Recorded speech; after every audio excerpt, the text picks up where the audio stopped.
This is Talkin' Mule Deer with your hosts Steve Belinda and Jody Stemler. Talkin' Mule Deer takes you on a journey to learn more about the Mule Deer Foundation, mule deer and black-tailed deer biology and management, tips and tactics for hunting, conservation issues, and even features some of our corporate and celebrity partners. Now, let's start talking mule deer. All right, we're back with the MDF podcast from the Western Hunting and Conservation Expo. I'm Jody Stemler. And I'm Steve Belinda, and right now we're going to be talking about the wonderful state of Colorado. We've got with us Marty Holmes, the Mule Deer Foundation's regional director, and Andy Holland, who's the big game coordinator for Colorado Parks and Wild. Welcome, gentlemen. Good to be here. Thanks. Nice to have. So, Colorado, mule deer, those two things go sort of hand in hand, don't they? I mean, when you think about states that you have the opportunity to hunt nice big mule deer, usually Colorado's at the top of the list. Andy, how many folks come to Colorado on a yearly basis to hunt? Just for mule deer, we all of our licenses are limited, so we sell, I believe, 88,000 licenses last year. Not just mule deer, but for deer, including some whitetails on the eastern plains. And that's all limited quota draw, right? It used to be over the counter, correct me? Correct. In 1999, we went totally limited. Cool. And so what you do is through your season settings, you're providing for opportunity or quality, and what's the difference there? Well, it's hopefully both, and it's a blend depending on local herd management plans from around the state. And so the way we manage all big game species, and in this case mule deer, is through local herd management plans. And so the communities and our local staff work together to set the objectives for those hunting units. And so our objectives may range from $25 to $30 per hunter dose postseason to $40 to $45 per hunter dose postseason. And so we have at the end of all of that, built into that is a pretty wide range of opportunities for people depending on what they're interested in, whether it's drawing every year or waiting for a chance at a hunt with fewer hunters in the field. So you use the number of bucks per 100 does as an indicator of how much pressure you're going to allow and how much harvest in an area, but also the potential to grow some bigger animals, right? Yes, exactly. As the post-hunt buck-to-doe ratio increases, you have a larger number of animals that are older not being harvested. So essentially, as you get to 30, 35 bucks per 100 does post-hunt, that's about 8 or 10 mature bucks post-hunt in that herd. And so it's a measure of harvest rate, really, is what it is. But that translates to hunting opportunity or more conservative license setting. And Marty, how does the public, do they understand this? How do they react to that? Do they embrace this sort of approach to mule deer in Colorado? I honestly don't think that they understand as much as they need to understand about the workings of the allocation of licensing. I don't know, is that a fair statement, Andy? I mean, in a lot of conversations and meetings, I still think that there's a large segment that's only concerned about whether I got a tag or not.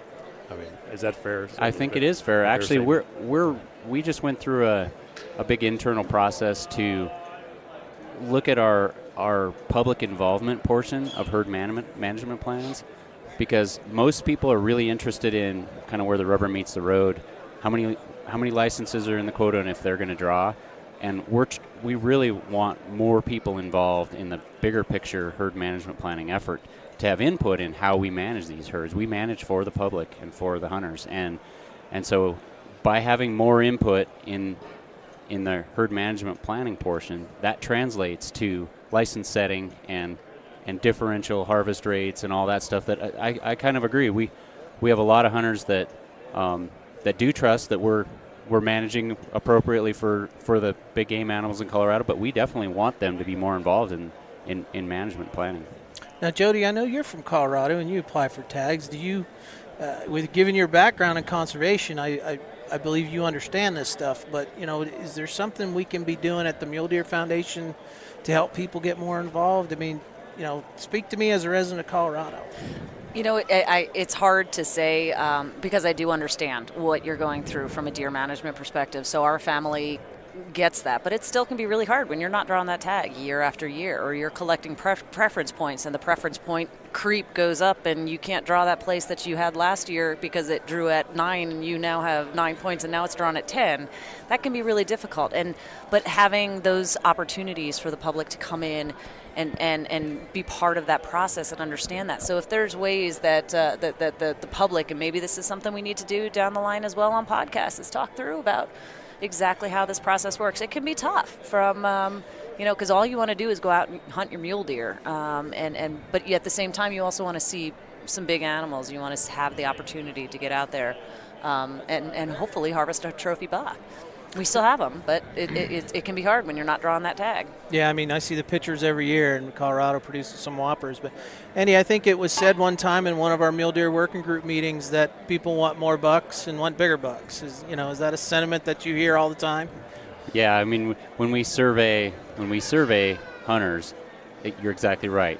Unless you really pin people down and make them make choices in the surveys, which we do try and do, they want more deer and bigger bucks, and they want to hunt every year. And then they probably don't want very many other people out there too. So we have you can't have all of that all at the same time. It's like those 3 or 4 are not non-competitive there. Yeah, pick 2, right? Yes, Here's right. the 4 options. Pick 2. Well, how do folks feel about do you shoot those? We do Colorado? in herds that are at or above population objectives. We absolutely do, and female harvest is a very important component of our deer and elk management. So it sounds like you provide quite a bit of opportunity and quite a bit good chance to have a chance at some larger quality animals.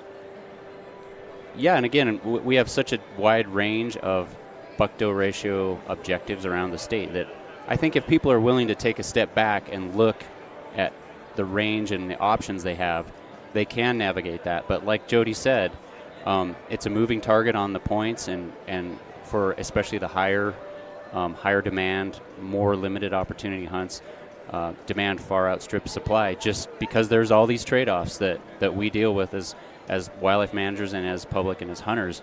It's all trade-offs with, do I want to hunt more often, or do I want fewer people in the field when I get there, and am I willing to wait? And hopefully people are willing to or able to hunt other species if they for some reason didn't draw a deer license that year, like over-the-counter elk, or a doe license or something like that. Or a turn back, where the reissue tags where somebody turns a tag back. Yeah. Sure, yeah. So, I'm real glad people like Marty are working on this, because I've worked with him for a few years, and he's top quality. And Andy. Yeah, Andy. Yeah, sorry, Marty. You too. All sorry. of them. Yeah. They're all good. I didn't know I had another job. But the other part that is important to recognize is Colorado has had a declining deer population. We have the West Slope Mule Deer Initiative that has grown to try to work there. There's some places where they're doing fine. And last year, the Gunnison Basin had a tremendously difficult winter, lots of deep snow, and there was a lot of winter kill and road kill because they were pushed down to the highways. So that's another recognition, is this is a very dynamic issue. Population dynamics within a mule deer herd can change. And human population, and too. Human population, Andy was talking about what people would desire, what hunters and sportsmen that put in for licenses desire. You got to remember that we're a high growth state right now. I mean, the last commission meeting, there was a presentation made by the CPW's information office that said that there's 8,000 people a month coming into the Denver area on an average. So that we've got a lot of growth. So that means more. I see it. And I'm not saying, oh, you do, and I live it. And I'm not saying everyone. And all those folks want to go up into the high country and into the mule deer area. Here's what it is also they're building into some of these important winter range areas. That was just getting to that. Not only are they applying, not all of them, of course, are applying for licenses, but a certain percentage we have to assume will be. But then, you do have to have housing too. So for those people, and that's where some of those houses are being built. So. Yeah, we've got a lot. It is very dynamic, as we three of us here know, that being in Colorado, there's a lot of factors that we're impacting our herds. Now, Marty, you were telling me earlier today about some things you've been involved in with MDF, with CPW, on mule deer, the transportation issue, the mule deer. Tell us a little bit more about your involvement, and Andy, we'd love to hear more about some of the recent things that have happened on those issues. Well, I can talk about and I'm proud to serve on some really good committees in Colorado. I'm on the Sportsman's Committee, Sportsman's Roundtable. I'm serving a second term on that now. And that's a roundtable to do what? Well, it's really to provide feedback to Colorado Parks and Wildlife management on issues as they come up in the state of Colorado. So you act as like a representative. As a sportsman's representative. So if I had an issue, I could call you and say, Sure. Marty, I want you to take this to the next round table. Yeah, sure. And there's 18 of us in the state that are appointed by the director through the process with the agency. We have some regional caucuses or regional groups that are also part of that have representatives on there as well. But I serve on that, and I'm in the second-year term, like I said. Also on the what's called the co-op, the Colorado Outdoor Partnership. It's a group that was formed a couple of years ago under Director Broscheid's vision to get folks talking at the table about the impacts of outdoor recreation and this growth in Colorado. And the impacts on the wildlife, on wildlife populations, wildlife habitat particularly. Again, that group is to discuss how we can find funding from other more non-typical, non-consumptive groups, not just through licenses. So MDF is definitely adding their voice to the conservation discussion. I'm one of actually out of 40 on that committee. There's only 3 of us that are actually with the pay-to-play, if you will call that, groups that are actually funding and paying for licenses. And funding is a tough issue. You guys have been that's another topic we'll get into, I guess. So that group I'm part of, and then I'm on the steering committee for that group, so I am the only sportsman's representative on that. We have about a 7-person steering committee that just met here recently, so I have a voice on there along with the groups from the outdoor off-road use folks, representatives, and public lands groups like Trust for Public Lands. So there's a small core group that's on that steering committee, and then that's kind of where I was headed with that. Is the issues that we deal with there in the Colorado. Awesome. So it's kind of broad. I mean, there's a lot of this stuff that's impacting the agency. And just actually yesterday, representing a new steering committee that is just forming, actually. We invited Mule Deer Foundation and Marty in particular to represent Mule Deer Foundation and hunters on a Wildlife and Transportation Steering Committee in Colorado that's just being formed. And that is, Jody mentioned the West Slope Mule Deer strategy.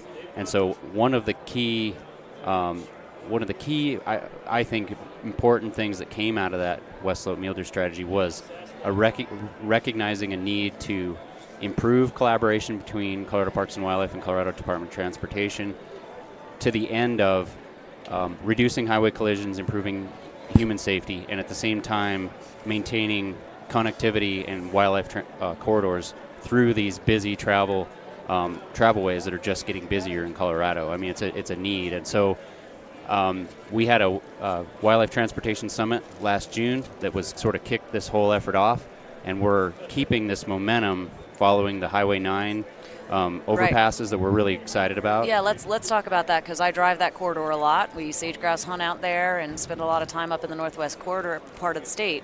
So Highway 9 used to have tremendous mortality of deer that were migrating down across the highway there, and through a partnership with CDOT, right, and a private landowner in the area, you've added some underpasses, overpasses, and fenced. And if I'm not mistaken, I've just seen something recently that it's a 90% reduction in mortality on that road. Significant reduction. There's I believe there's 2 overpasses and 6 underpasses in that roughly 10-mile stretch. And it's pretty impressive. I've seen pictures. I've seen pictures of the deer crossing on those underpass, and I've seen a picture of a moose. Moving across one of those. It's pretty cool. I know. I drive from Bags down to Rifle quite often, and I would love to see something done on that stretch of highway. Well, and on the flip side, when we were out elk hunting way out by Craig and Maybell this year, driving in the evening after hunting, boy, that's scary times because those animals are moving. That's exactly where we're trying to go on this steering.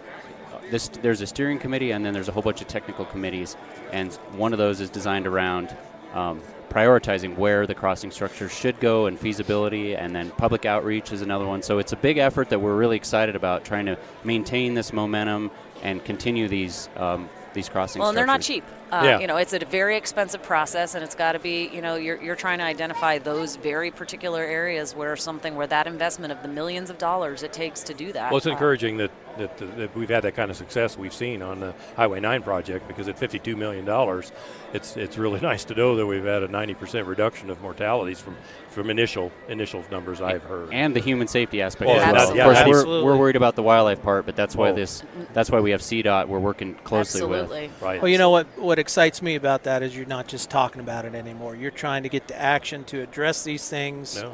that are identified, work with the publics, work with the landowners, work with the agencies to help mule deer and other wildlife.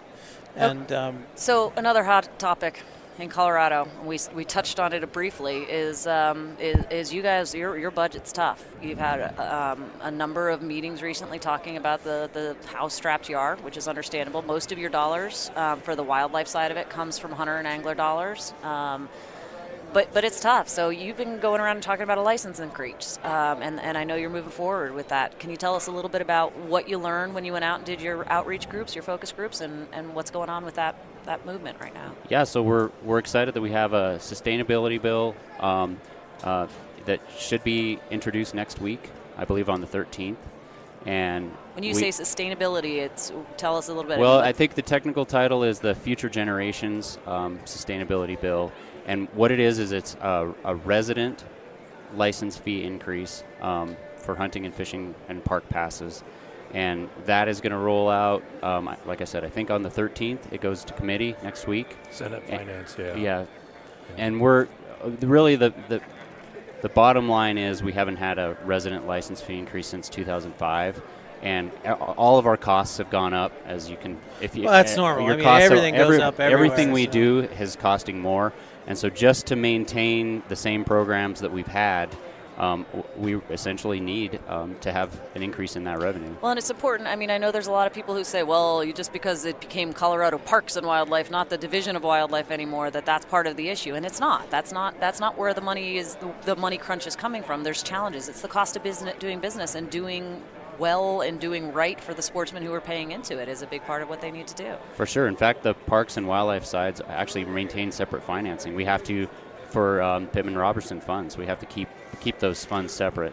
now, Marty, I'm assuming MDF's in the middle of this and they're supporting. Right. I was on the initial sustainability, when it was called the sustainability bill that was put forward through the legislature last April 17, that was defeated. It was probably a little bit too encompassing. There's probably too much in that bill that's been kind of pared down, I guess is the best way to say it. This go around for what's called now the Future Generations Bill, and again, it's going to Senate Finance. But yes, I was on that initial effort, and a lot of the outreach meetings that were held and around parts of the state, so I've been tied into that quite a bit. I've seen a lot of the budgetary figures, and I know exactly what Andy's talking about is in fact the truth of how the monies are divided by the parks and wildlife sides of the equation, and also we're seeing their deficits that they've got, which is not uncommon. This is around the West. I mean, Right. as you know, in Wyoming and other states are facing the same kinds of issues, and costs of everything keep going up. So this is an attempt to try to bring the resident licensing in a little more in line and tied to the consumer price index as non-resident licenses are. So that was done several years ago. I guess I don't remember what year, Andy. Well, I think you get but a tremendous we're getting- opportunity for the money you spend for a hunting and fishing license and a park pass. And, good luck to you guys, and good luck to Director Broscheid getting that through this year. I know that money will be well spent. Yeah, we'll find out Tuesday. Yeah. Now, another issue that's come up recently is I heard about a shed law. Tell me, Andy, what's going on here? Are you going to stop people from collecting antlers or what? So in January, at the January Colorado Parks and Wildlife Commission meeting, our commission approved a shed antler gathering season that this year it will start March 1st. But into the future, it's going to be a January 1 to April 30 shed antler gathering closure on public lands west of I-25. And so private lands, it doesn't affect private lands, and it doesn't affect the Eastern Plains. It's west of I-25. So what prompted this? I mean, well, the main thing we're trying to do is reduce disturbance of wintering big game animals. These animals are under nutritional stress, and every every time they're disturbed, they're not foraging and they're not resting, conserving body fat to make it through the winter. And they're using energy to doink off and get away from you. So, yes, right? for sure. So what you're asking is basically to leave them alone for a while so that we can carry them forward to the next year. Exactly. Yep. We fully support the activity of people getting out and gathering shed antlers. We're just trying to keep them. We're just trying to not have that activity happen when the deer, especially deer, but also elk, are still there on that winter range, being disturbed, like Jody said, losing valuable body fat. I mean, they survive the winter by not using body fat unnecessarily. They can't just go and grab an extra sandwich if they take a good run. So, I mean, the goal of that is to affect the portion of recreation on public lands that our Wildlife Commission has the authority to do, which in this case is gathering of wildlife, antler and horns. I should say it includes horns. And so, again, it's January, and it opens May 1. Those dates are the same as Western Wyoming. Wyoming has had that shed season for a fair amount of time, and so we're trying to sync up the dates. Because they both biologically make sense, and they make sense from a standpoint of, that people move it around for opening days and things like that. And you're also respecting private property rights by only making it apply on public land. Correct. Now, I remember seeing at one point that you're talking about a shed hunting license as well. Is that something that's still moving forward, or is that was that moved on at that Our point? commission discussed that, but in the end they decided, let's start with the season, and we can continue to discuss the commercial aspects and the aspects of actually a license to participate in that at a later time. And Marty, how did MDF members react to that? I could honestly tell you about the number of members. I haven't really talked to a lot of members about it.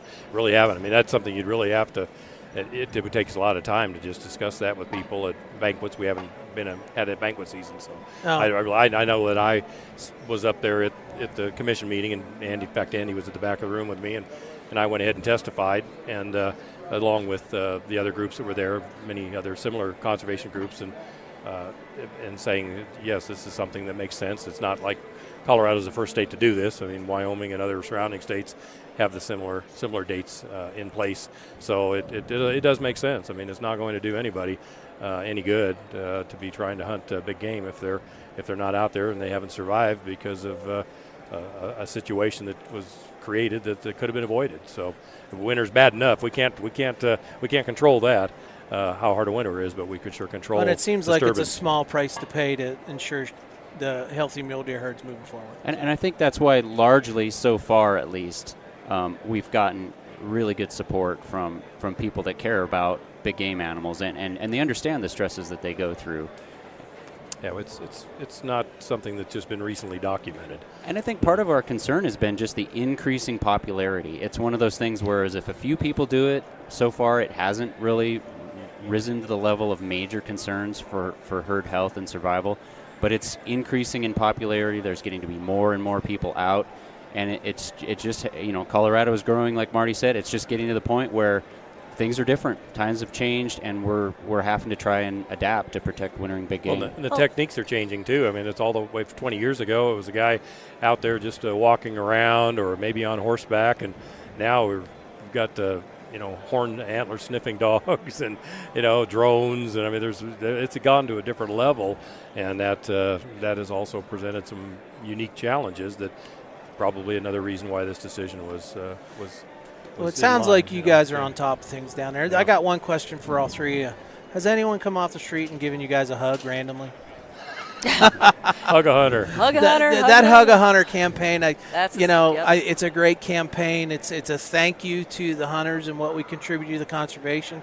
But everyone I meet in Colorado, no one's told me they've actually had a random person come Nobody's up and hug me. No. Well, they probably would hug you. About. Happens all the time. They hug you all the time. Man. I'll think about that, Steve. That's a good one. I might have to start wearing my hunter orange vest when I go into Applebee's, or I don't know, go into the Walmart. I'll put my orange vest on at non-hunting time of year and see if somebody comes up and hugs me. Well, I know we're winding down here. Marty, Andy, we want to thank you. And where can we go to get more information about the Mule Deer Foundation in Colorado and the Colorado Parks and Wildlife?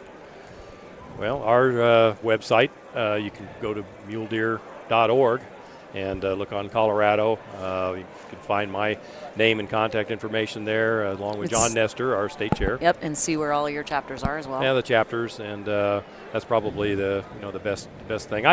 Honestly, these things, a lot of things like we've just talked about, they're very complicated. I found out, I've learned more in the last several years working with Andy and some of the great people on the staff of CPW than I have in the previous 20 years.